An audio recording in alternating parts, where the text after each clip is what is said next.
자, 다음은 아동 청소년 분야의 토론을 해주실 한국 작은 도서관 협회 사무총장이신 박훈 목사님 토론이 있으시겠습니다. 네, 감사합니다. 오늘 기조 강연 들으면서 제가 마음에 새롭게 발견한 게 있습니다.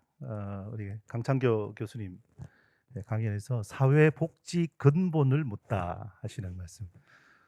어렵고 힘들고 위기일 때일수록 정말 근본이 무엇인가를 바라보는 것이 그것이 위기 탈출의 시작 같습니다. 제가 아동 청소년 부분의 발표를 부탁을 받았을 때에 내가 이 자격이 되나? 이 생각이 들면서 갑자기 확신이 왔습니다. 드디어 때가 왔구나. 내가 말할 수 있는 때구나. 왜냐하면 저는 5자녀를 예천에서 키웠습니다. 그러니까 예천에 보육시설부터 대학교까지, 물론 경북도립대학까지 저희 아이들이 다 다니고 있습니다. 지금도 초등학교, 중학교, 고등학교를 다니고 있는 아이들이 저희 집에 있고요.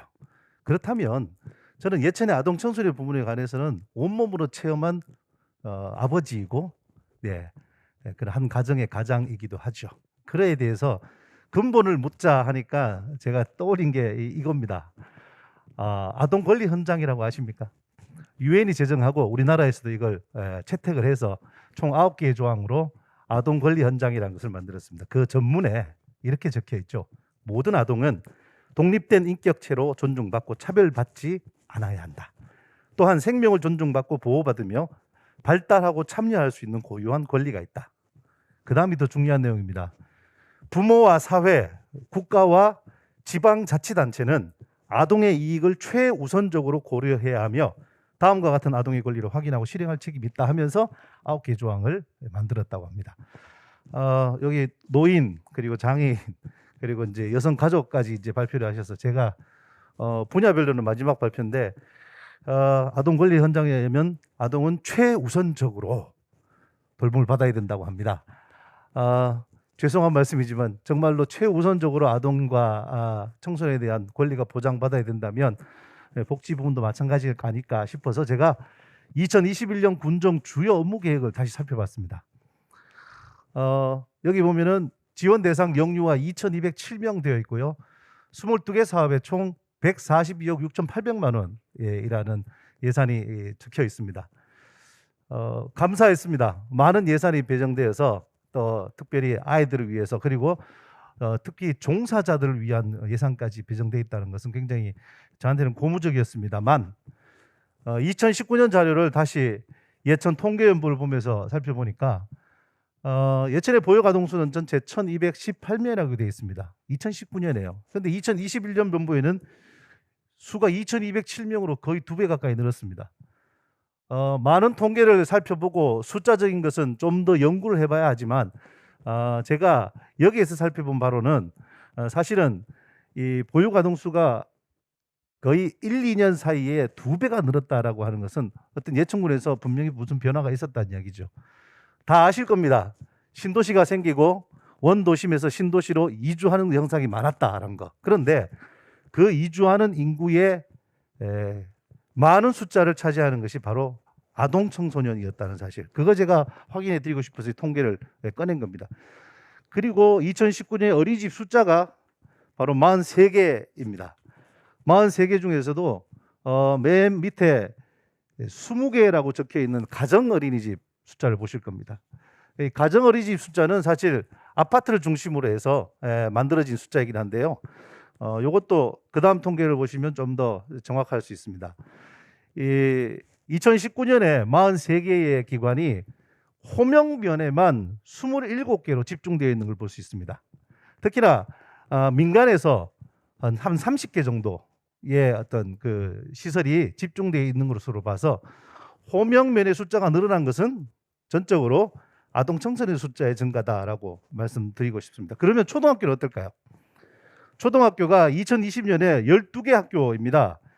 12개 학교에 총 학생 수 2,088명입니다. 2,088명이라는 것은 아까 살펴본 것은 영유아고요. 이건 초등학생들요.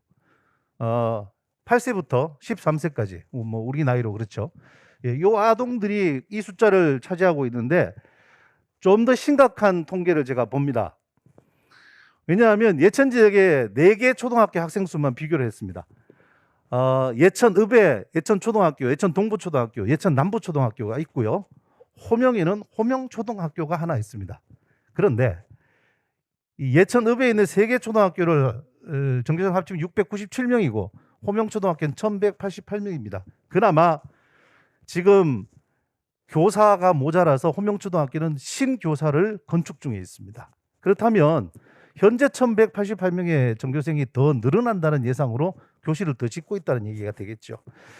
예천의 영유아 2207명, 전체 초등학생 숫자 2088명, 총 4295명 중에서 호명에 모여있는 아이들 영유아와 초등학생 숫자만 거의 절반을 넘고 있다는 사실이고, 거기에 중고등학교까지 다 포함한다면 그 숫자는 더 말할 나위가 없겠죠. 그러니까 우리 예천은 사실은 예천의 아이들은 다 어디 갔노? 그러시면 다 호명에 가 있습니다 라고 말하는 게 정확하죠. 제가 숫자로 말씀드린 겁니다. 그런데 여기서 우리가 생각해 볼 게 있습니다. 모두가 다 생각하고 계시지만 제가 정리해서 생각하도록 오늘 여기서 말씀드립니다. 그럼 원도심과 신도시, 노인 세대와 젊은 세대, 어린 세대라고 하죠. 그리고 우리는 농촌 지역입니다. 아니요, 도시 지역입니다. 도대체 우리는 어디입니까? 도농복합. 아이들이 많이 모여 있다면 명품 교육 도시가 되어야 된다. 우리 많이 듣는 말씀이죠. 그리고 나서 우리가 최종적으로 이야기해야 될 것이, 그럼 균형적인 발전을 해야 되지 않냐? 아니면 우리는 정말 새로운 도시로 나아가야 될 것인가? 뭐 여기에 대한 대답은 저도 잘 모르겠습니다만 이런 현안들은 제가 생각해 보고 있습니다. 첫째는 수가 증가했죠. 아까 우리 강창규 교수님 말씀하실 때 우리 예천군은 경상북도에서 그래도 전국을 다 통틀어 봐도 인구가 감소하는 지역에서는 빠졌다 해서 희망이다. 네, 맞습니다. 희망입니다, 이거. 그렇지만 양극화는 심해졌습니다. 편중됐죠. 그렇다면 도대체 질은 어느 쪽으로 가야 되느냐, 이런 고민들이 자꾸 생깁니다. 질적으로 강화돼야 되는데 그럼에도 불구하고 보육 공백은 증가합니다. 물론 원도심이 그렇다 이거죠. 시설도 부족합니다. 인력도 부족합니다. 그러면 예산을 어디다가 내야 되느냐? 형평성의 문제가 생기겠죠. 사람이 많은 곳에 가야 되지 않을까? 또 싶은데 또 그렇지도 않은 것 같습니다. 그러면 부족한 부분은 어디서 해결할까? 그리고 복지에서 가장 많이 고민하는 문제이지 않습니까? 분배의 문제. 자, 그러면 여기서 협력이란 말은 복지를 이야기할 때 이런 절대로 빼놓을 수 없을 것 같습니다. 우리 지역사회보장협의체도 사실은 협력을 위해서 모인 단체잖아요. 그런데 협력을 했는데 분명히 소외되는 쪽이 있더란 말이죠. 소외되는 쪽이요. 소외란 것은요, 스스로 소외된다기보다도 사실은 그쪽에 관심이 덜 가기 때문에 그렇습니다. 또 하나는 전문성이 결여되어 있습니다. 농촌이라서 그렇다고요? 예, 사람이 없어서 그렇다고요? 네, 그렇다고 그걸 포기할 수는 없지 않습니까? 그리고 이건 제가 가장 중요하게 생각하는 문제인데요. 소통의 문제입니다. 이야기가 잘 안 되죠. 말이 안 통한다고 하죠. 예, 서로 내 것만, 서로 우리 것만, 서로 내가 필요한 것만 달라고 한다고 하죠. 예, 소통의 문제가 현재로는 가장 큰 우리의 현안이라고 생각합니다. 자, 그러면요, 그럼 우리는 어떻게 해야 될까요? 제가 이 사진을 하나 낸 것은 올 3월에 이집트에 있는 수에즈 운하가 막혔습니다. 배 한 척 때문에요. 물론 제가 말씀드리는 배 한 척은 엄청나게 큰 컨테이너선입니다. 그 배가 수에즈 운하를 가로막는 것 때문에 그 하루의 물동량이 막히는 바람에 어마어마한 피해를 냈습니다. 그런데 저기 보면 굴삭기 한 대가 그 거대한 이 컨테이너선 아래를 파고 있습니다.